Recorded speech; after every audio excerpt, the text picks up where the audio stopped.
موضوع الدرس في إثبات التوحيد والرد على المشركين، سورة فصلت، تفسير ابن كثير. الحمد لله رب العالمين، والصلاة والسلام على أشرف الأنبياء وسيد المرسلين سيدنا محمد وعلى آله وأصحابه أجمعين. اللهم صل على سيدنا محمد وعلى آل سيدنا محمد كما صليت على إبراهيم وعلى آل إبراهيم في العالمين إنك حميد مجيد.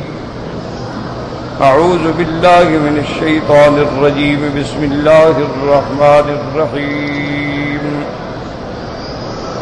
ومن آياته الليل والنهار والشمس والقمر لا تسجدوا للشمس ولا للقمر واسجدوا لله الذي خلقهن إن كنتم إياه تعبدون. فإن استكبروا فالذين عند ربك يسبحون له بالليل والنهار وهم لا يسأمون. ومن آياته أنك ترى الأرض خاشعة فإذا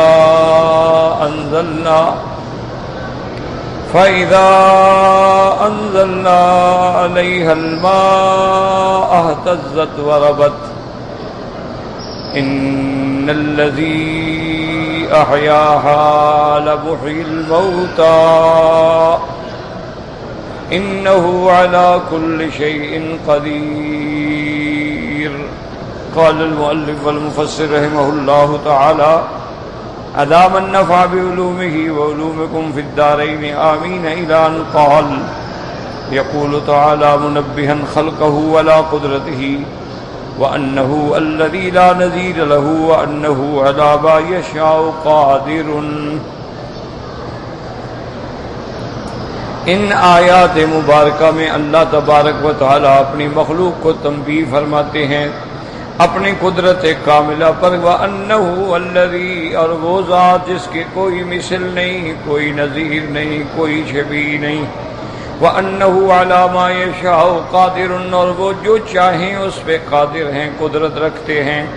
اس لیے فرمایا: وَمِنْ آيَاتِهِ اللَّيْلُ وَالنَّهَارُ وَالشَّمْسُ وَالْقَمَرُ، أي أنه خلق الليل بظلامه والنهار بضيائه وهما متعاقبان لا يفتران. کہ اللہ تبارک و تعالی نے رات اس کو اندھیرے کے ساتھ بنائی اور دن اس کی روشنی کے ساتھ بنایا، اور پھر دن اور رات کو ایک دوسرے کے پیچھے متعاقب بنایا، بالکل اپنے وقت پہ ایک دوسرے کے پیچھے چل رہے ہیں. جیسے اللہ فرماتے ہیں: وَالَّذِي جَعَلَ اللَّيْلَ وَالنَّهَارَ خِلْفَةً لِمَنْ أَرَادَ أَن يَذَّكَّرَ أَوْ أَرَادَ شُكُورًا. وہ ذات ہے جس نے رات اور دن کو ایک دوسرے کا خلیفہ بنا دیا. کیا معنی؟ دن ختم ہوا تو رات آ گئی، رات ختم ہوئی تو دن آ گیا.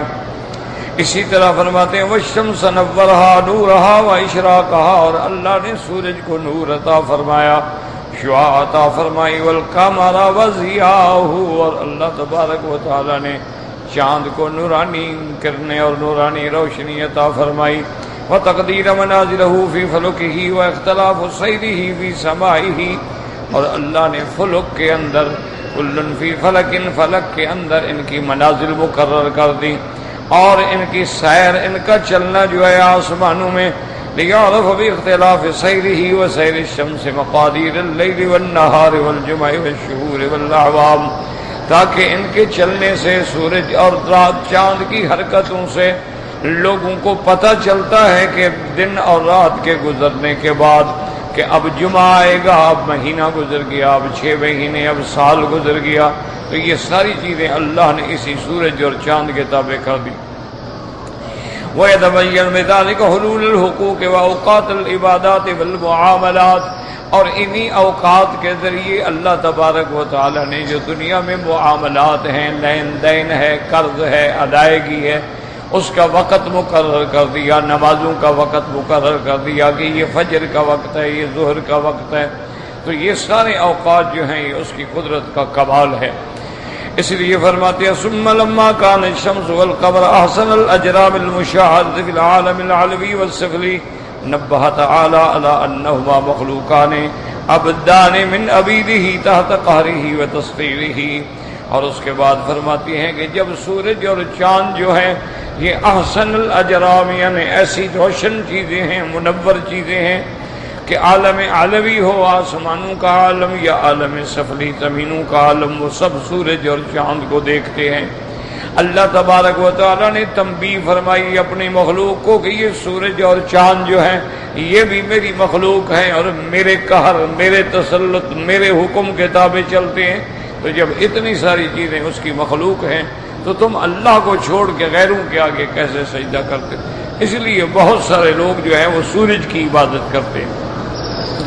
اسی لیے حدیث مبارک میں منع آئی ہے کہ جب سورج نکل رہا ہو اس وقت بھی سجدہ نہ کریں، جب سورج عین سر پہ ہو تو سجدہ نہ کریں، جب سورج ڈوب رہا ہو تو سجدہ نہ کریں، کیونکہ یہ اوقات ان لوگوں کے ہیں جو سورج کے پجاری ہیں. وہ سمجھتے ہیں کہ سارا نظام عالم جو ہے یہ سورج ہی چلا رہا ہے تو لہذا یہی خدا ہے. جیسے کہ اللہ نے قرآن میں بڑا مفصل واقعہ لکھا ہے کہ حضرت سلیمان علیہ السلام کے زمانے میں ہدہد نے جب آ کر ان کو خبر دی یمن کے ایک علاقے میں ملکہ سبا کے بارے میں، ویسے مشہور ہے بلقیس لیکن قرآن میں نام نہیں ہوتا، یاد رکھیں. تو اس نے بھی آ کر جو رپورٹ دی اس میں یہ بھی بتلایا کہ حضرت میں حیران ہوں وجدتھا وقومھا یسجدون للشمس من دون اللہ، کہ وہ ملکہ خود بھی، اس کی قوم بھی، اس کا رعایا بھی سب سورج کو سجدے کرتے ہیں، اللہ کو چھوڑ کے سورج کے آگے جھکتے ہیں، سورج کے پجاری ہیں. تو دنیا میں یہ بڑی مخلوقات ہیں، بعض سورج کے پجاری ہیں، بعض آگ کے پجاری، ان کو آتش پرست کہتے ہیں. آپ کے ملکوں میں بھی، انڈو پاک میں بھی آتش پرست ہیں، آج کل ان کو پارسی کہتے ہیں. یہی لوگ ہیں جو آتش پرست ہیں. ان کا عقیدہ یہ ہے کہ آگ جو ہے نا اسی سے نظام عالم چل رہا ہے. کہتے ہیں انسان زندہ ہے، اندر حرارت ہے، جب ٹھنڈا ہو گیا مر گیا. حرارت ہے، گاڑیاں چلیں گی، جہاز چلیں گے، ہوائی جہاز اڑیں گے، حرارت نہیں، ایندھن نہیں، گرمی نہیں، بس ہر چیز ختم ہو گئی. آپ کی فیکٹریاں ہیں، کارخانے ہیں، سب کیا ہے وہ اس سے بجلی سے چاہے دیں، گیس سے دیں، مانا یہ ہے کہ آگ سے چلیں گے. تو انہوں نے آگ کو نعوذ باللہ خدا بنا لیا، اسی کو سجدہ کرتے ہیں. اور ان کا عقیدہ یہ ہے کہ ان کے جو عبادت خانے ہیں نا جی، وہاں ہر وقت ایک جگہ بنی ہوتی ہے کہ ہر وقت آگ روشن رہنی چاہیے، کبھی نہ بجھے. اور وہاں پروہت ہوتے ہیں، ملازمین ہوتے ہیں، اہتمام ہوتا ہے لکڑیوں کا، اس کا، پھر وہ آگ جلتی رہتی ہے. اور جب بڑے بڑے بادشاہ، ان کے بڑے بڑے لوگ آتے ہیں تو پھر سندل کی لکڑیاں ڈالتے ہیں، عود کی لکڑیاں ڈالتے ہیں تاکہ آگ سے پھر خوشبو بھی ساتھ پیدا ہو. تو یہ ساری اصل میں زین لہم الشیطان اعمالہم، شیطان نے ان کو ایسے دھوکے میں ڈالا ہے کہ ان کے ان اعمال کو ان کی نظروں میں بڑا مزین کر دیا ہے کہ بس صحیح طریقہ عبادت کا یہی. حالانکہ ایک اصولی بات ہے، یعنی ایک چھوٹا بچہ بھی اگر غور کرے، بھئی آگ ہی اگر خدا ہے تو آگ پہ پانی ڈال دو، خدا تو مر گیا. اچھا خدا ہے بھائی، یعنی ایک 6 سال کے بچے کو کھڑا کر دو، اس کو کہو جی یہ خدا ہے، وہ کہے گا ابھی میں بالٹی پانی کی بھر کے لاتا ہوں، دیکھتا ہوں تمہارا خدا کدھر جاتا ہے. اچھا اگر سورج خدا ہے تو سورج تو ڈوب گیا، خدا تو غائب ہو گیا. اگر چاند خدا ہے تو چاند ڈوب گیا. اچھا 2 3 راتیں تو ویسے بھی وہ ڈوب جاتا ہے، پھر نیو مون نیا چاند پیدا ہوتا ہے. تو جو ڈوب جاتا ہو وہ خدا کیسے بن سکتا؟ یعنی ایک ٹھنڈے دل سے آدمی سوچے، اچھا، دوسری بات یہ ہے کہ اگر سورج نعوذ باللہ خدا ہے یا خدائی اختیارات ہیں اس کو، تو اس کی مرضی ہو کہ جی آج میں نہیں ڈوبتا، کھڑا ہوں. لیکن وہ تو سوال ہی پیدا نہیں ہوتا ہے کہ نظام ہے اس پہ وہ چل رہا ہے، تو معلوم ہے اس کو چلانے والا تو کوئی اور ہے، یہ تو محتاج ہے، تو مخلوق ہے، یہ کیسے خدا بن گیا؟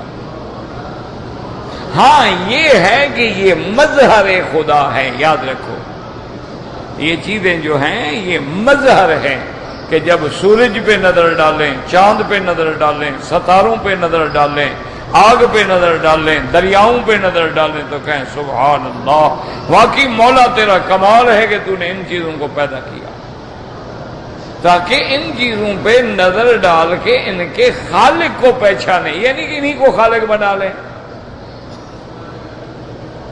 اب مثلا ایک اللہ کا بزرگ ہے، اللہ کا ولی ہے، اس کے ہاتھ پہ اللہ نے کرامت ظاہر کر دی، تو اب معنی یہ ہے کہ آدمی کو شکر کرنا چاہیے کہ واہ میرا مولا، تو نے ایسے بندے بھی پیدا کیے ہیں کہ جو مدینے میں حضور کے منبر پہ کھڑے ہو کے 1 مہینے کے سفر پہ نہاوند میں آوازیں دے رہے ہیں. اب یہ نہیں کہ انہی کو خدا بنا لو. اگر اللہ نے ان کو کمال دیا ہے، حضرت خضر کو علم دیا، اس کا معنی یہ نہیں کہ خضر کو خدا بنا لو. اللہ نے ذوالقرنین کو اتنا بڑا اقتدار دیا، اسباب دیے کہ وہ مطلع شمس اور مغرب شمس تک بھی جا پہنچا. اس کا معنی یہ تو نہیں کہ ان کو خدا بنا لو. اسی طرح اصحاب کہف ہیں، اللہ کے اولیاء ہیں، 309 سال سوتے رہے، موت نہیں آئی، نیند ہے.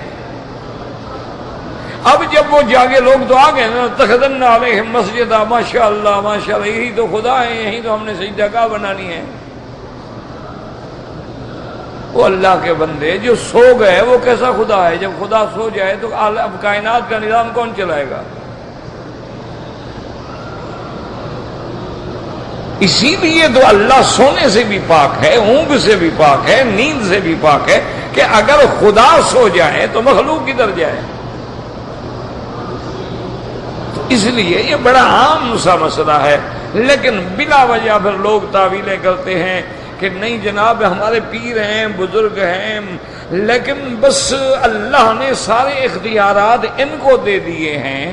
اچھا کتنے پیروں کو دیے ہیں؟ تقسیم کیا ہے، یعنی پاور آف اٹارنی خدا نے لکھ کے کتنوں کو دیا ہے؟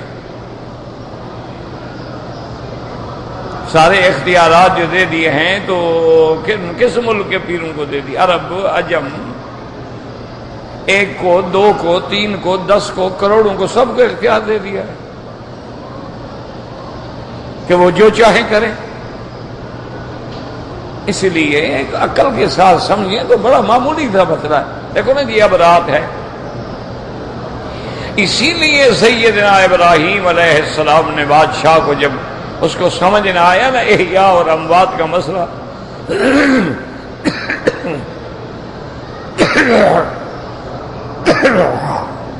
تو ابراہیم علیہ السلام نے پھر ضرب لگائی، فرمایا ان اللہ یاتی بالشمس من المشرق فاتی بہا من المغرب. آپ نے فرمایا کہ وہ بادشاہ سلامت، اگر تم بھی خدا ہو تو میرا خدا سورج کا نظام بنایا ہے کہ مشرق سے نکلے گا مغرب کی طرف جائے گا، تم مغرب سے نکال دو. فبہت الذی کفر، اب بکا ہکا بکا اور حیران ہو. اب کیا کرے جناب، کون جائے سورج کو روکنے کے لیے کہ جناب آج ادھر سے نہ جاؤ، ادھر جانا ہے. جو قریب جائے وہ جل مرے، اس کی تو حرارت اتنا ہے کہ قریب جائے گا جل جائے گا وہ. اس لیے مسئلہ سمجھ آ سکتا ہے. اب یہ ہے کہ اگر دماغوں کے اندر شرک بھرا ہوا ہو، اب دیکھیں نا جی آپ ایک قبر شریف پہ، مزار پاک کے بزرگوں کے اولیاء کی مزار پہ کروڑ دفعہ جائیں، اولیاء کا تو منکر کافر ہوتا ہے. اولیاء کی عظمت شان کا منکر جو ہے وہ کافر ہے. کیوں؟ قرآن کہتا ہے ان اولیاء اللہ. لیکن جانے کا معنی یہ تو نہیں ہے نا کہ جانے کے بعد خود تم نے دیکھا ہے کہ بھئی وہ فوت ہو گئے، مزار مبارک میں چلے گئے، قبر مبارک میں چلے گئے، ان کی بیویاں بیوہ ہو گئیں، کسی نے دوسری شادی کر لی، اولادیں یتیم ہو گئیں، جائیدادیں تقسیم ہو گئیں، تو بھئی وہ کیسے مشکل کشا ہے، وہ کیسے حاجت روا؟ یعنی تھوڑا سا عقل بھی استعمال کرو، توحید سمجھ آ جاتی ہے۔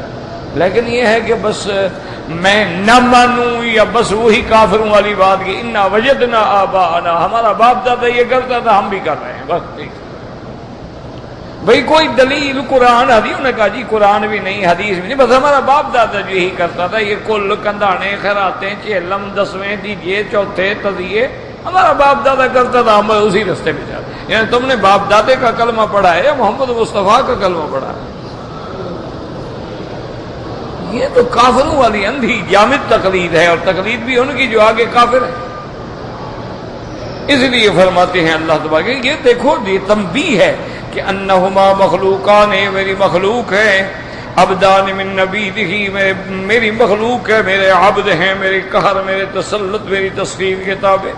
اس لیے فرمایا لا تسجدوا للشمس ولا للقمر واسجدوا للہ الذی خلقہن ان کنتم ایاہ تعبدون ولا تشركوا به فما تنفعكم عبادتكم له مع عبادتكم لغيره فإنه لا يغفر أن يشرك به۔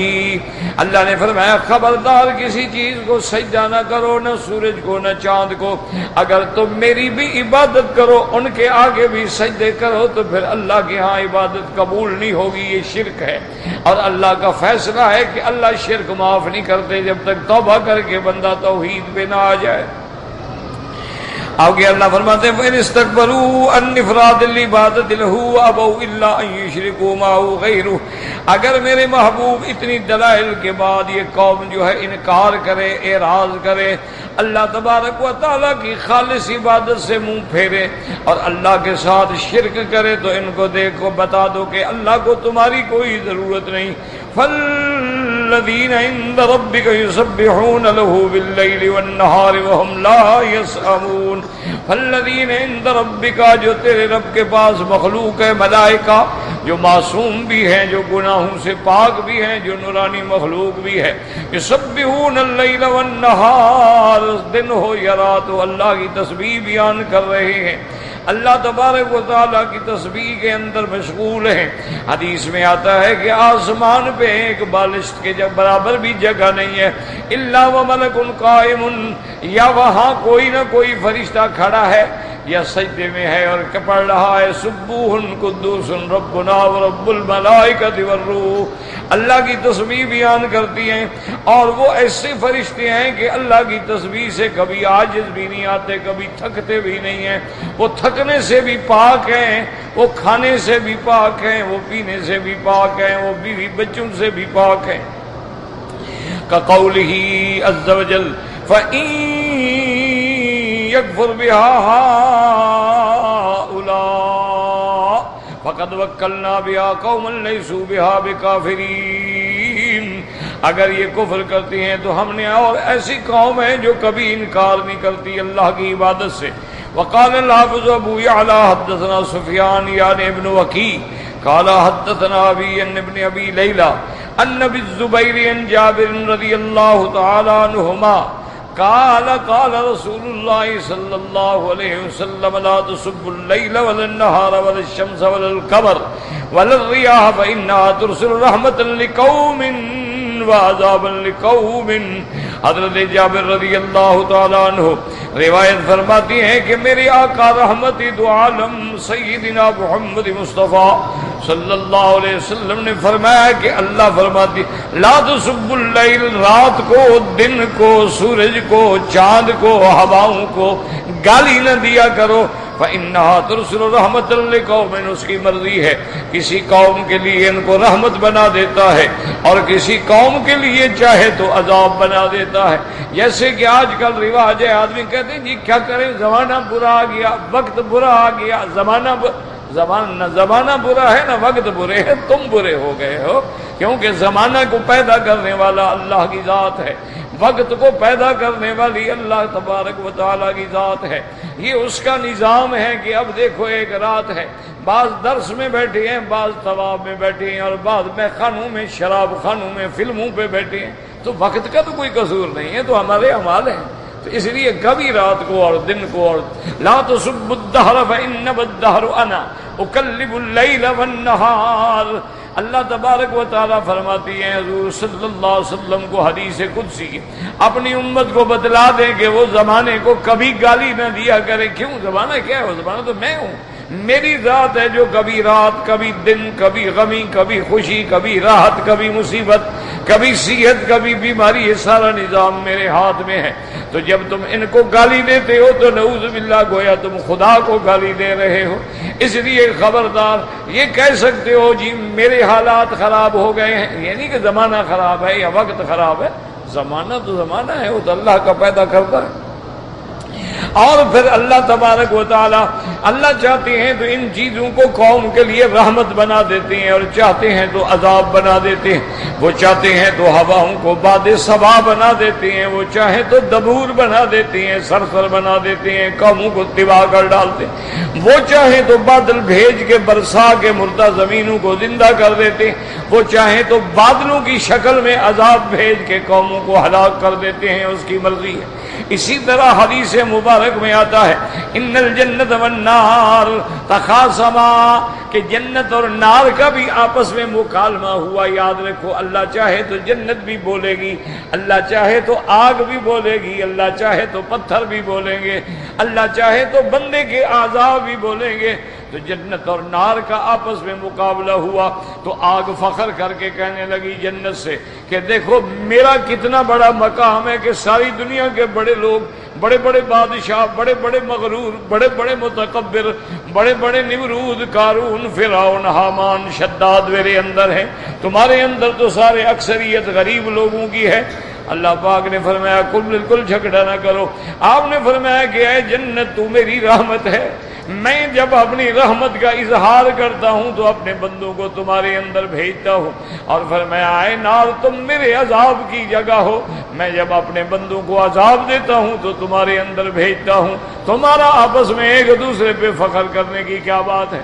تم دونوں میری مخلوق ہو، میں نے تمہیں پیدا کیا ہے، یہ میری رحمت کے اظہار کی جگہ ہے، یہ میرے غضب کے اظہار کی جگہ ہے۔ اس لیے اللہ فرماتے ہیں کہ میں چاہوں تو ہوا کو رحمت بنا دوں۔ هو الذی یرسل الریاح بشرا بین یدی رحمتہ حتی اذا اقلت سحابا ثقالا سقناه الى بلد میت فاحیینا به الارض بعد موتها۔ اللہ فرماتے ہیں ہم چاہیں تو رحمت کی ہوائیں بھیجتے ہیں جو خوشخبریاں دیتی ہیں بندوں کو کہ بارش آنے والی ہے، ٹھنڈی ٹھنڈی ہوائیں ہیں، اور اگر چاہیں فارسلنا علیہم ریحا صرصرا، اور اگر ہم چاہیں تو اس ہوا کو ٹھنڈا اور سخت کر کے قوم عاد کو تباہ کر دیتی ہیں، اور وہ ہوائیں ان کو ایسے ختم کرتی ہیں۔ اللہ پاک نے دوسرے مقام پہ فرمایا فَتَرَى الْقَوْمَ فِيهَا سَرْعَىٰ كَأَنَّهُمْ أَعْجَازُ نَخْلٍ خَاوِيَةٍ، کہ دیکھو قوم عاد کا کیا حال ہے، ایسے مردہ پڑے ہوئے ہیں جیسے کھجوروں کے گردنیں کاٹ دو اور ٹنڈ پڑے ہوئے ہوں۔ اللہ تبارک و تعالی جس کو چاہیں رحمت بنا دیں، چاہیں تو اسی کو عذاب بنا دیں۔ اب دیکھیں آگ بظاہر آگ ہے، لیکن اللہ نے اپنے خلیل پہ اسی آگ کو رحمت بنا دیا، حکم دے دیا قلنا یا نار کونی بردن وسلاما علی ابراہیم۔ اللہ تبارک و تعالی نے حکم دیا کہ آگ ٹھنڈی ہو جا، اور اتنی ٹھنڈی بھی نہ ہو کہ میرے ابراہیم علیہ السلام کو سردی لگے، بلکہ معتدل ہو کے سلامتی والی جگہ بن جائے ابراہیم کے لیے۔ سیدنا ابراہیم الخلیل علیہ السلام سے پوچھا گیا ایو ایام انعم عندک، کون سے دن ہیں تمہاری زندگی میں جو سب سے اچھے گزرے ہوں؟ آپ نے فرمایا میرے لیے سب سے اچھے دن وہ تھے جب میں آگ کے اندر بیٹھا ہوا تھا، انہوں نے کہا حضرت وہ آپ فرمائے ہاں وہی دن تو میرے لیے اچھے تھے کہ جنت کے کھانے آتے تھے، جنت کے لباس آتے تھے، اور میں راحت سے بیٹھا تھا اور میرے دشمن دیکھ رہے تھے کہ میں جل گیا ہوں، اللہ نے مجھے محفوظ رکھا ہوا تھا۔ فرمایا سب سے بہتر میرے دن وہی ہے۔ اللہ تبارک و تعالی جو چاہے، کیونکہ یاد رکھیں امتحان کے بعد، تکلیفوں کے بعد پھر اللہ تبارک و تعالی کی رحمتیں آتی ہیں۔ ان مع العسر یسرا، ان مع العسر یسرا۔ فرماتی ومن، یاد رکھیں اس آیت میں سجدہ ہے، لوگ جو سن رہے ہیں وہ بعد میں نماز کے بعد یہ سجدہ کر لیں، سجدہ تلاوت۔ ومن آیاتہ انک تری الارض خاشعۃ فَإِذَا أَنزَلْنَا عَلَيْهَا الْمَاءَ اهْتَزَّتْ وَرَبَتْ۔ اب اللہ فرماتے ہیں وَمِنْ آیَاتِهِ، میری قدرت کی نشانیوں میں سے دیکھو، عَلَىٰ إِعَادَةِ الْمَوْتَىٰ، کہ میں مردوں کو کیسے دوبارہ زندہ کروں گا، اس کی مثال دیکھ لو۔ أَنَّكَ تَرَى الْأَرْضَ خَاشِعَةً، تم دیکھتے ہو کہ زمین جو ہے وہ بالکل مردہ ہو گئی ہے، حامدۃ لا نبات فیہا، بجھی پڑی ہے اور اس کے اندر کوئی سبزہ نہیں، کوئی زراعت نہیں، بل ہی میتۃ، گویا وہ مر گئی ہے۔ فَإِذَا أَنزَلْنَا عَلَيْهَا الْمَاءَ اهْتَزَّتْ، پھر ہم اس پہ پانی بھیجتے ہیں، بارشیں کرتے ہیں، وہ زمین اہتزت مانا تازہ ہو جاتی ہے، وَرَبَتْ مانا ابھر جاتی ہے۔ زمین جو ہے جب پانی آ جاتا لگتا ہے زمین ایسے اٹھتی ہے اوپر۔ أَيَّ خَرَجَتْ مِنْ جَمِيعِ أَلْوَانِ الزُّرُوعِ وَالثِّمَارِ، پھر ہم اس مردہ زمین کو زندہ کر دیتے ہیں اور اس کے اندر تمہارے لیے کھیتیاں نکالتے ہیں، پھل نکالتے ہیں۔ تو جیسے مردہ زمینوں کو زندہ کر کے اس کے اندر سے پھل پیدا کرنا، درخت پیدا کرنا، کھیت پیدا کرنا، میں اس پہ قادر ہوں تو مرنے کے بعد بندوں کو بھی دوبارہ اٹھانے پہ قادر ہوں۔ اب دیکھو تم ایک دانہ پھینکتے ہو زمین کے اندر، اس کو میں کیسے زندہ کرتا ہوں، کیسے وہ زمین کو، مٹی کو چیر کے باہر نکل آتا ہے، ایک شاخ نیچے جا رہی ہے، ایک شاخ اوپر آ رہی ہے، اور پھر بڑھتے بڑھتے بڑھتے اوپر آ جاتا ہے، پھر اس کے اوپر میں سنابل لگا دیتا ہوں، ہر سنابل میں تیرے لیے میں دانے بھر دیتا ہوں۔ تو یہ کون کر رہا ہے؟ اگر میں اس بات پہ قادر ہوں تو مردہ انسانوں کو بھی زندہ کرنے پہ قادر ہوں۔ ان الذی احیاہا، ان الذی احیاہا لمحیی الموتى، جس خدا نے اس مردہ زمین کو زندہ کیا ہے وہی خدا مردہ انسانوں کو دوبارہ زندہ کریں گے۔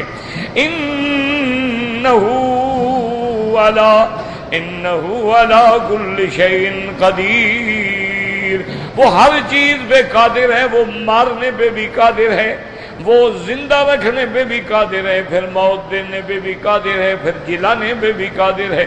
اس لیے اللہ نے قرآن میں بار بار فرمایا کیف تکفرون باللہ وکنتم امواتا فاحیاکم، کیسے تم انکار کرتے ہو، تم مردہ تھے، کچھ بھی نہیں تھے، پانی تھے، ماں باپ کی پشت کے اندر، سینے کے اندر ایک پانی کے قطرے تھے، پھر میں نے تمہیں زندہ کیا، ثم یمیتکم، پھر میں تمہیں موت دوں گا، ثم یحییکم، پھر میں تمہیں دوبارہ زندگی دوں گا۔ اسی لیے فرماتے ہیں منہا خلقناکم، اسی مٹی سے میں نے تم کو پیدا کیا ہے، وفیہا نعیدکم، اسی میں لوٹاؤں گا، ومنہا نخرجکم تارۃ اخری، اور اسی سے تمہیں میں ایک دفعہ پھر نکالوں گا زمین کے اندر۔ اور اللہ کے لیے مشکل کیا ہے، صرف حکم دیں گے سور پھونکا جائے گا، حکم دیں گے کہ اسرافیل آواز دے گا، الا ایتھا العظام البالیہ واللحوم المتمزقہ والشعور المتفرقہ، اللہ کا فرشتہ حکم دے گا کہ اے گوشت کے ٹکڑے جو گل چکے ہو، اے ہڈیاں جو بوسیدہ ہو چکی ہو، اے بال جو ریدا ریدا ہو چکے، کٹھے ہو جاؤ، اب تم نے اٹھنا ہے۔ تو سارے اس آواز بھی پہنچے گی اور سور بھی پہنچے گا، اللہ تبارک و تعالیٰ پھر سب مردوں کو زندہ کر دیں گے۔ ثم نفخ فیہ اخری فَإِذَا هُمْ قِيَامٌ يَنظُرُونَ۔ اللہ نے فرمایا صرف سور پھونکنے کی دیر ہے کہ تم سارے کھڑے ہو جاؤ گے قبروں سے۔ وہاں یہ تو نہیں ہے نا کہ اللہ کو پھر بنانے کے لیے بیبی ٹیوب تیار کرنی پڑے گی، ہسپتالیں بنانی پڑیں گی، ڈاکٹر بلانے پڑے گا، تو حکم ہوگا اٹھ جاؤ، بس اٹھ گئے، ختم ہو گئی بات۔ ان الذين يلحدون في آياتنا لا يخفون علينا افمن يلقى في النار خير ام من يأتي آمنا يوم القيامة۔ اللہ پاک فرماتے ہیں جو لوگ الحاد کرتے ہیں میری آیات کے اندر وہ مجھ پہ چھپے ہوئے نہیں، ہم جانتے ہیں۔ اور اللہ نے فرمایا انسان فیصلہ کر، ایک وہ بندہ ہے جس کو آگ میں ڈالا جاتا ہے اور ایک وہ بندہ ہے قیامت میں امن والا ہوگا، ان میں کون اچھا ہے؟ اعملوا ما شئتم، اگر تم میری توحید، میرے دلائل، میرے آیات کے بعد بھی نہیں مانتے ہو تو جاؤ جو کرنا چاہتے ہو کرو۔ اعملوا ما شئتم انہ بما تعملون بصیر، اور جو تم عمل کرتے ہو وہ جانتا ہے، وہ دیکھتا ہے۔ ان الذین کفروا بالذکر لما جاءہم، جن لوگوں نے کفر کیا قرآن سے جب ان کے پاس آیا، حالانکہ وہ نہ سمجھے کہ قرآن کتنی شان والی کتاب ہے۔ وَإِنَّهُ لَكِتَابٌ عَزِيزٌ، یہ قرآن بڑی عزت والی، بڑے عظمت والی کتاب ہے۔ لَا يَأْتِيهِ الْبَاطِلُ مِنْ بَيْنِ يَدَيْهِ وَلَا مِنْ خَلْفِهِ، نہ اس کے آگے سے کوئی باطل داخل ہو سکتا ہے نہ پیچھے سے، مانا کسی طرف سے اللہ کے قرآن میں کوئی باطل داخل نہیں ہو سکتا ہے۔ تنزیل من حکیم حمید، یہ قرآن اتارا گیا اس حکمت والے رب سے اور اس ذات سے جو ہر حال میں حمد و ثنا کی سزاوار ہے۔ ما یقال لک الا ما قد قیل للرسل من قبلک، میرے محبوب نہیں کہا جاتا آپ کو مگر وہ باتیں جو آپ سے پہلے پیغمبر گزرے ہیں ان کو بھی کہی گئیں۔ اگر آپ کو کافر شاعر کہتے ہیں، ساحر کہتے ہیں، دیوانہ کہتے ہیں، پہلے بھی انبیاء کو کہا گیا ہے ان ربک لذو مغفرۃ وذو عقاب علیم، تیرا رب بڑی بخشش والا بھی ہے اور بڑے سخت عذاب والا بھی ہے۔ تو جن لوگوں نے توبہ کر لی، ایمان لے آئے، ان کے لیے مغفرت ہے، اور جو کفر و شرک پہ اڑے رہے ان کے لیے عذاب دردناک ہے۔ اب مفسر فرماتے ہیں قولہ تبارک و تعالی ان الذین یلحدون فی آیاتنا، جو الحاد کرتے ہیں، الحاد کا کیا معنی؟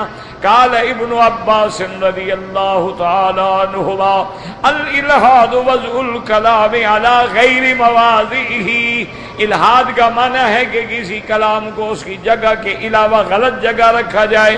وقال قتادہ وغیرہ هو الکفر والعناد، حضرت قتادہ فرماتی ہیں الحاد کا معنی ہے کفر کرنا، الحاد کا معنی ہے سرکشی کرنا، اللہ کے احکام کے آگے اکڑ جانا۔ وقولہ عز وجل لا یخفون علینا، اللہ نے فرمایا یہ الحاد کرنے والے، یہ ملحدین جو ہیں، یہ مبتلین جو ہیں، یہ ظالمین جو ہیں ہم پہ چھپے ہوئے نہیں ہیں کہ ہم جو کریں کسی کو نہیں، ہم جان رہے ہیں، ہم دیکھتے ہیں۔ فی تحدید شدید ووعید اکید، اس کے اندر ان کے لیے بڑی سخت تحدید ہے کہ ظالموں ہم سب دیکھ رہے ہیں۔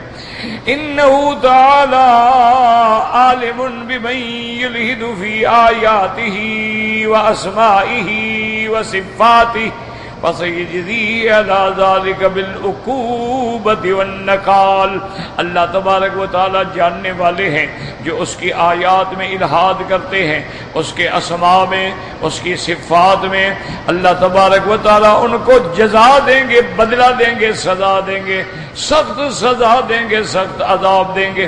اس لیے فرمایا میرا محبوب ایک وہ بندہ ہے جس نے الحاد کیا اور ہم اس کو قیامت میں جہنم میں ڈالیں گے، ایک وہ موحد ہے جو ایمان پہ رہا اس کو امن دیں گے۔ تو کیا یہ برابر ہو سکتے ہیں؟ بالکل برابر نہیں۔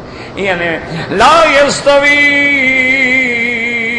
اصحاب النار واصحاب الجنہ، کیا جہنمی اور جنت والے کبھی برابر ہو سکتی ہے؟ کیا مومن اور فاسق کبھی برابر ہو سکتی ہے؟ کیا ابرار اور اشرار کبھی برابر ہو سکتی ہے؟ کیا خیر کی بات کرنے والے اور شر کو پھیلانے والے کبھی برابر ہو سکتے ہیں؟ افمن یلقی فی النار خیر ام من یاتی آمنا یوم القیامہ ایستوی ھذا وھذا، کیا یہ دونوں برابر ہو سکتے ہیں؟ لا یستویان، ہرگز برابر نہیں ہو سکتے۔ اب آگے پھر تحدید ہے، ثم قال تبارک و تعالی عز وجل تحدیدا للکفرہ، اب اللہ کافروں کو مزید تحدید کر کے فرماتے اعملوا ما شئتم، اور جو تم چاہو، جو کرنا چاہو کرو، کیوں اللہ کا کیا بگاڑ سکتے ہو؟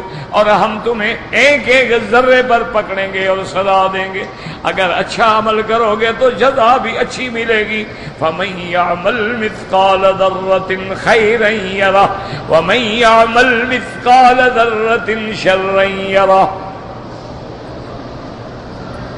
اس لیے فرماتے اعملوا ما شئتم، وعید ای من خیر او شر انہ عالم بکم وبصیر باعمالکم، اللہ تمہارے عمل کو جانتے ہیں، انہ بما تعملون بصیر۔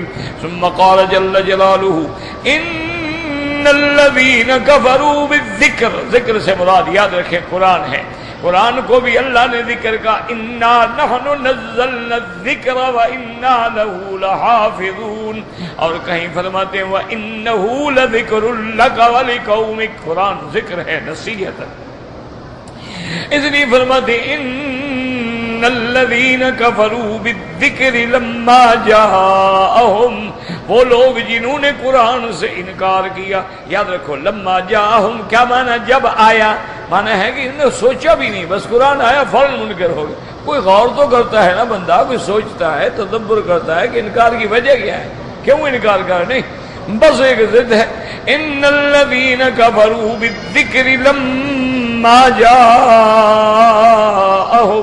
قال الضحاک والسدی وقتادہ، ذکر سے مراد کیا ہے؟ والقرآن وَإِنَّهُ لَكِتَابٌ عَزِيزٌ أَيْمَنِيُّ الْجَنَابِ، ایسی کتاب ہے، ایسی عزت شان والی کہ جس کا کوئی مقابلہ نہیں کر سکتا، جس جیسا کوئی ایک آیت بھی نہیں بنا سکتا۔ اس لیے قرآن چیلنج کرتا ہے کہ 10 صورتیں بنا کے لے آؤ، اور پھر اللہ نے فرمایا اچھا 10 نہیں بنا سکتے ہو، ایک صورت بنا کے لے آؤ، فَأْتُوا بِسُورَةٍ مِّن مِّثْلِهِ، اچھا اگر ایک صورت بھی نہیں بنا سکتے ہو فَلْيَأْتُوا بِحَدِيثٍ مِّثْلِهِ، اس جیسی کوئی ایک بات تو پیدا کر کے دکھلا دو اگر قرآن سمجھتے ہو کہ انسانوں کا بنا ہوا۔ اس لیے فرماتی ہیں لا یاتیہ الباطل، لا یاتیہ الباطل من بین یدیہ ولا من خلفہ، اے لیس للبطلان الیہ سبیل، یعنی کسی طرف سے بھی کوئی راستہ نہیں، آگے پیچھے دائیں بائیں سے، کہ کوئی قرآن کے اندر تحریف کر ڈالے، قرآن کو تبدیل کر ڈالے، قرآن جیسے اترا تھا اسی طرح، غیر محرف غیر مبدل، اسی طرح نہ تحریف ہے نہ تبدیل ہے، زبر زیر کے اندر بھی فرق نہیں آ سکتا قیامت تک۔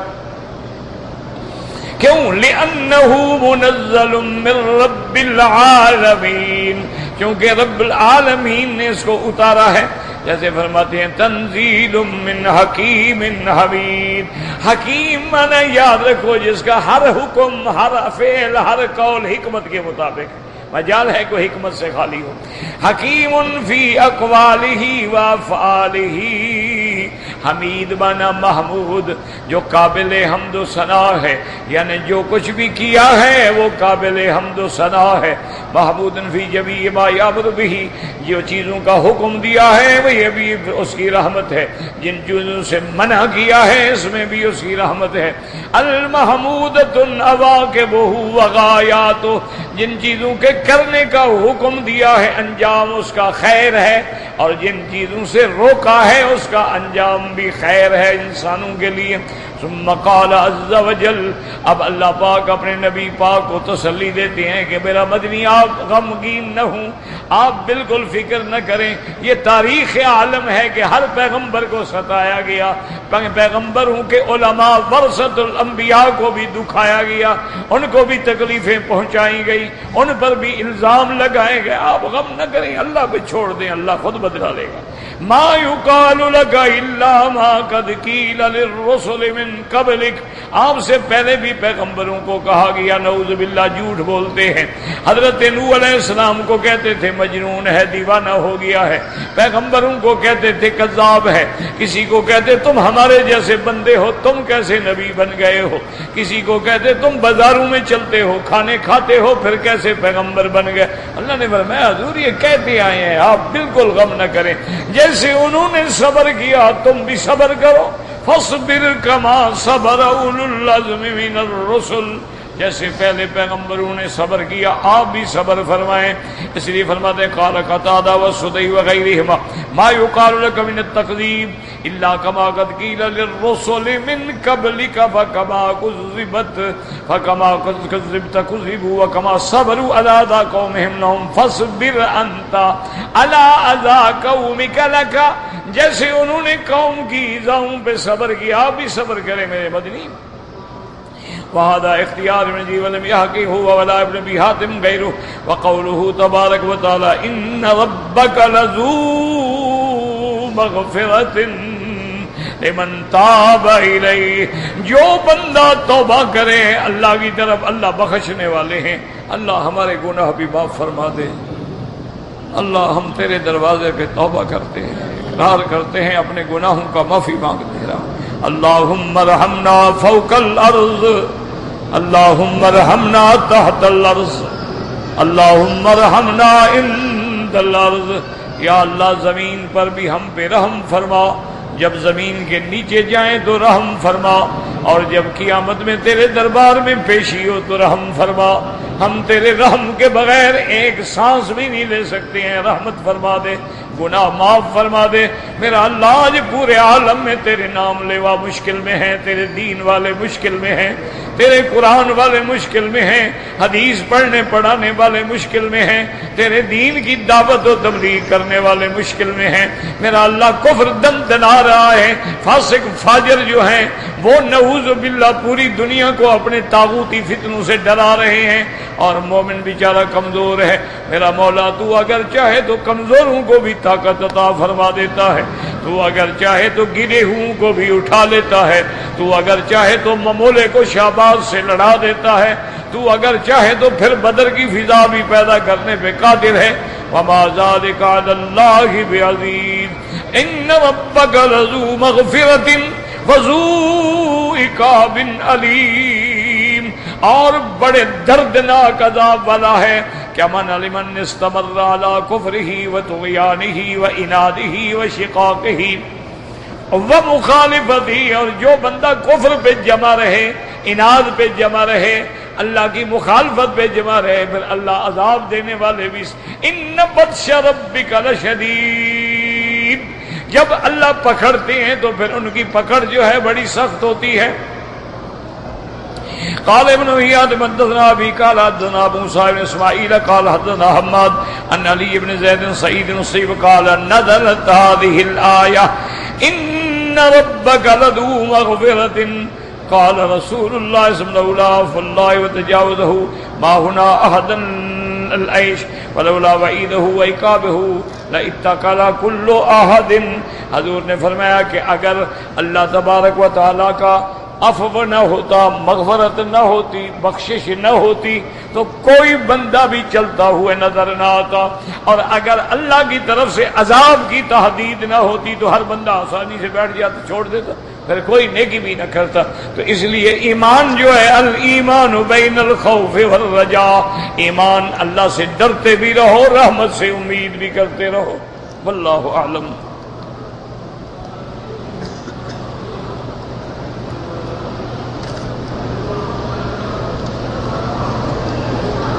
ایک دن میں جنتی والا لوگ جو ہے وہ کتنی خواہش پوری کرے گا، کس چیز کی خواہش ہے یہ بھی تو لکھو نا۔ کس چیز کی خواہش پوری کرے گا؟ وہیں ایک موٹی بات یاد رکھو کہ جو چاہے گا وہ ملے گا، جتنی چاہے اتنی خواہش پوری کرے۔ جب فرمان ہے کہ جو چاہو ملے گا، بس بات ختم ہو گئی۔ امت محمدیہ کے حضور صلی اللہ علیہ وسلم نے ایک حدیث میں آتا ہے کہ 70,000 بندے ایسے ہوں گے جو بغیر حساب کے جنت میں جائیں گے۔ ایک حدیث میں ہے کہ 70,000 کے ساتھ ہر بندے کے ساتھ پھر 70,000، یعنی 70,000 ضرب 70,000۔ اچھا، اسی طرح یاد رکھیں کہ بس اللہ کی رحمت پہ امید رکھیں۔ اللہ نے یہ بھی فرمایا تھا کہ میرا بدنی آپ چاہیں تو آدھی جنت میں صرف آپ کی امت ہو، یا اگر آپ چاہیں تو پھر آپ کو شفاعت کا میں حق دے دوں۔ حضور نے عرض کیا اللہ مجھے شفاعت کرنے کا حق دے، تو حضور شفاعت فرمائیں گے، انشاءاللہ ہر کلمے والا جنت میں جائے گا۔ بس فکر یہ کرو کہ موت شرک پہ نہ آئے۔ اگر شرک ہے تو پھر نہ شفاعت کام آئے گی، نہ سفارش کام آئے گی، نہ اللہ کے ہاں کوئی شفاعت قبول ہو۔ بس شرک نہ کریں، باقی اللہ کریم ہے، اللہ معاف کرنے والے ہیں۔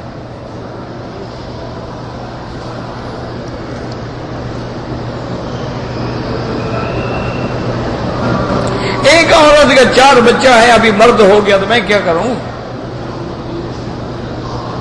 نہیں، ایک عورت ہے مرد ہوگی، تم جا کے شادی کر لو۔ اللہ کے بندے، مرد ہو گیا تو ہو گیا، ہم کیا کریں یعنی اس کو؟ یہ کوئی مسئلہ ہے، کوئی مذاق ہے کیا؟ اللہ چاہے مرد بنا دے، اللہ چاہے عورت بنا دے۔ کئی لوگ ہیں جنس تبدیل ہو جاتی، کوئی بڑی بات نہیں ہے۔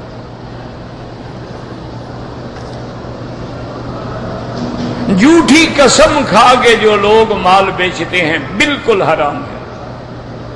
جھوٹ بولنا حرام ہے اور جھوٹی قسم کھانا تو بڑی بات ہے۔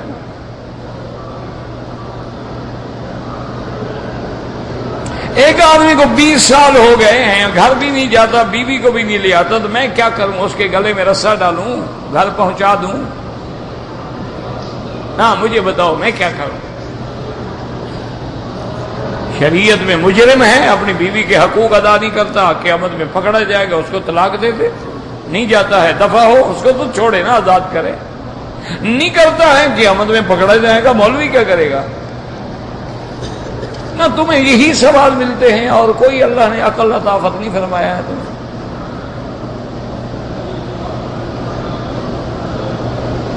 کہتے جی ہمارے ملک میں جو لیڈر تھے اس کو قوم کا والد بتلاتے ہیں، یہ تو لفظی باتیں ہیں، وہ والد تھوڑے بن جاتے ہیں۔ جیسے آدمی کہہ دیتا ہے جی آپ ہمارے استاد جو ہیں ماشاءاللہ ہمارے روحانی والد ہیں، استاد کوئی والد بن جاتا ہے؟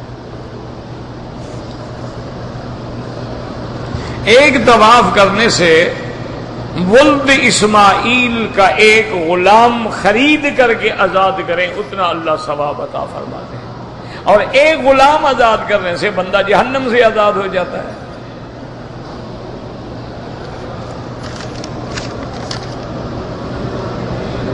ہمارے والد بیمار ہیں، اللہ ہر بیمار کو شفا عطا فرما۔ یا اللہ جو بھی بیمار ہیں، ظاہری، باطنی، روحانی، جسمانی، نفسانی، سب کی بیماریاں دور فرما دیں۔ اگر کوئی آدمی طواف میں صرف درود شریف پڑھتا رہے، بالکل ٹھیک ہے، بڑی اچھی بات ہے، درود پاک بڑی نعمت ہے۔ سبحان اللہ پڑھو، الحمدللہ پڑھو، درود شریف پڑھو، کلمہ پڑھو، جو بھی تمہیں آتا ہے پڑھتے رہو۔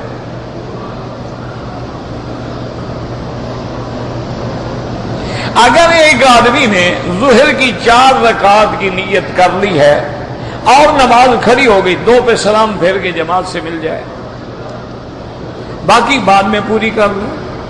اچھا ابھی یہ کہہ رہا ہے سلام پھیر کے مل جائے تب بھی کوئی بات نہیں، بعد میں 4 رکعتیں پوری کریں۔ 4 رکعت اگر فرض نماز ہے اور تم اکیلے پڑھ رہے ہو تو پہلی 2 رکعتوں میں سورت فاتحہ بھی اور ایک سورت قرآن کی بھی پڑھو گے، آخری 2 رکعتوں میں صرف فاتحہ پڑھو گے، سورت نہیں پڑھو گے۔ اور اگر 4 رکعت سنت ہے، مثلا ظہر سے پہلے 4 رکعت کٹھی پڑھ رہے ہو تو ہر رکعت کے اندر فاتحہ بھی پڑھو گے اور سورت بھی پڑھو گے، چاہے تو 2 رکعت کر کے پڑھو، چاہے تو 4 رکعت کٹھی پڑھو، کوئی مسئلہ نہیں ہے۔ یہ تو رحمت ہے اللہ کی، یہ تو جاہل لوگ ہیں جو لوگوں کو لڑاتے ہیں اور فتنے کرتے ہیں۔ 2 رکعت پڑھے گا اس کو 2 کا ثواب ملے گا، 4 پڑھے گا 4 کا ملے گا، 4 رکعت پڑھو گے 4 لاکھ رکعت کا ثواب ہے، 2 پڑھو گے 2 لاکھ رکعت کا ثواب ہے، جتنی گول ڈالو گے اتنی میٹھا ہوگا۔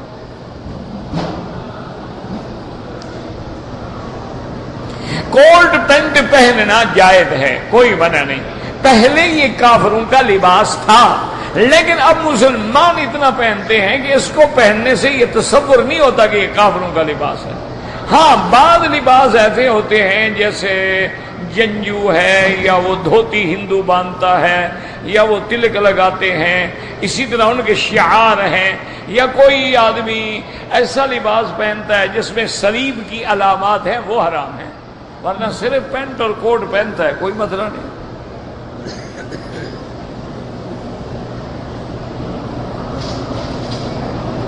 اگر کوئی آدمی ایک ٹی وی پہ گندی فلمیں بھی دیکھتا ہے، نماز بھی پڑھتا ہے، توبہ کرے کہ آئندہ میں نہیں دیکھوں گا۔ بہرحال نماز پڑھتے رہو، ایک دن نماز برائیوں سے روک دے گی انشاءاللہ۔ ان الصلاۃ تنہی عن الفحشاء والمنکر۔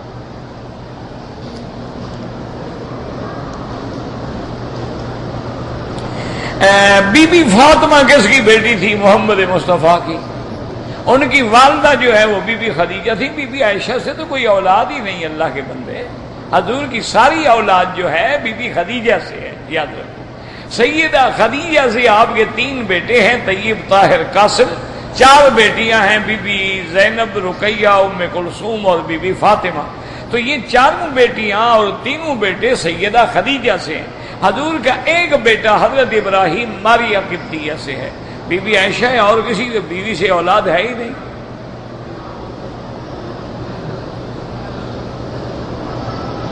بی بی زینب جو ہے، ہاں حضور کی بیوی کا بھی نام ہے، بیٹی کا بھی نام، اس میں کیا ہے؟ کوئی نام سے کیا ہو جاتا ہے؟ زینب حضور کی 2 بیویوں کا نام، زینب بن جہش الگ ہے اور زینب الگ ہے، بیٹی کا نام بھی زینب، اس میں کیا ہوتا ہے؟ تو نام ہے۔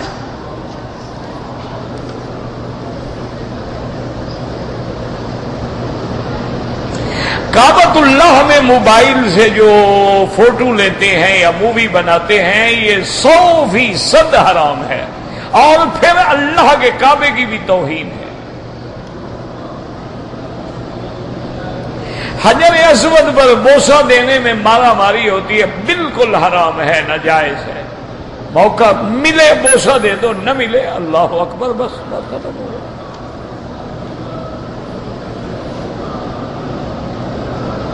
ہمارے لوگ جو ہیں اپنی بیویاں بغیر پردے کے ہوتی ہیں، بالکل گناہ ہے۔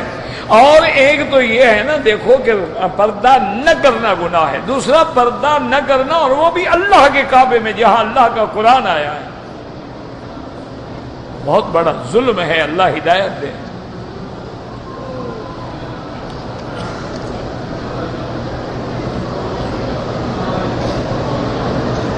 ایک آدمی حج کے لیے آ رہا تھا، جب اس نے احرام باندھا تو یہ نیت کر لی کہ محلی حیث حبستنی، کہ یا اللہ اگر مجھے کہیں روک دیا گیا تو پھر میں وہی احرام کھول دوں گا، بالکل جائز ہے، پھر کوئی دم نہیں۔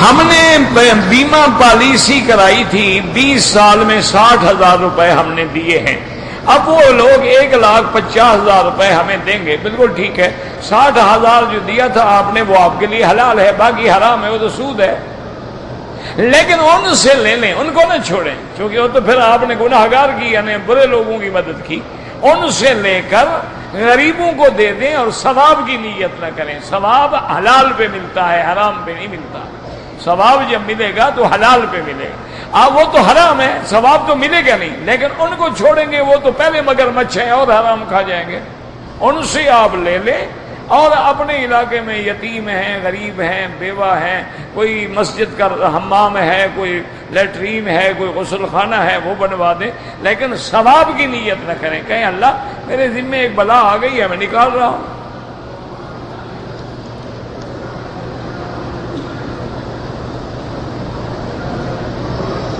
میں نے یمن سے عمرہ کیا ہے، لیکن میں نے احرام جو ہے میقات سے گزرنے کے بعد باندھا ہے، دم پڑ گئی، یا پھر میقات میں جا کے عمرہ کر لو تو دم نہیں پڑے گا۔ المحند کتاب ہے، وہ کوئی کتاب نہیں ہے، وہ تو کوئی سوال جواب ہیں۔ کسی دور میں احمد رضا خان نے یہاں سے کوئی فتوے لیے تھے، انہوں نے پھر اس کے جواب دیے تھے، کوئی کتاب تو نہیں ہے وہ۔ المحند مفند جو تو سوال جواب ہے۔ ربنا تقبل منا انك انت السميع العليم وتب علينا انك انت التواب الرحيم اللهم استرنا بسترك الجميل۔ اگر حرم میں 1,00,000 نماز پر ایک نماز کا 1,00,000 ملتا ہے، جماعت جتنی بڑی ہوگی ثواب اور بڑھتا چلا جائے گا۔ ربنا آتنا فی الدنیا حسنة وفی الآخرة حسنة وقنا عذاب النار۔ اللهم اجعل لنا وللمسلمين من كل هم فرجا ومن كل ضيق مخرجا ومن كل بلاء عافية۔ اللهم فرج هم المهمومين، نفس كرب المكروبين، واقض الدين عن المدينين، واشفنا واشف مرضانا ومرضى المسلمين۔ صلى الله تعالى على خير خلقه سيدنا محمد وعلى آله وصحبه أجمعين۔